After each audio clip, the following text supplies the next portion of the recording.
ടുനെറ്റ് news കാലാവസ്ഥാ വാർത്തയിലേക്ക് സ്വാഗതം. തെക്കുപടിഞ്ഞാറൻ ബംഗാൾ ഉൾക്കടലിൽ കഴിഞ്ഞ ദിവസം രൂപപ്പെട്ട ന്യൂനമർദ്ദം കൂടുതൽ ശക്തി പ്രാപിച്ച് റിമാൽ ചുഴലിക്കാറ്റായി മാറാൻ സാധ്യതയുണ്ടെന്ന് കേന്ദ്ര കാലാവസ്ഥാ നിരീക്ഷണ വിഭാഗത്തിന്റെ മുന്നറിയിപ്പ്.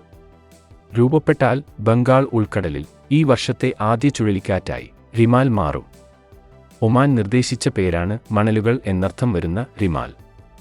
അതേസമയം കഴിഞ്ഞ മണിക്കൂറുകളിൽ മധ്യപടിഞ്ഞാറൻ ബംഗാൾ ഉൾക്കടലും സമീപത്തെ തെക്കുപടിഞ്ഞാറൻ ബംഗാൾ ഉൾക്കടലിനും മുകളിലായി സ്ഥിതി ചെയ്തിരുന്ന ഈ ന്യൂനമർദ്ദം മധ്യപടിഞ്ഞാറൻ ബംഗാൾ ഉൾക്കടലിൽ ശക്തി കൂടിയ ന്യൂനമർദ്ദമായി മാറിയതായി കേന്ദ്ര കാലാവസ്ഥാ നിരീക്ഷണ വിഭാഗം അറിയിച്ചു.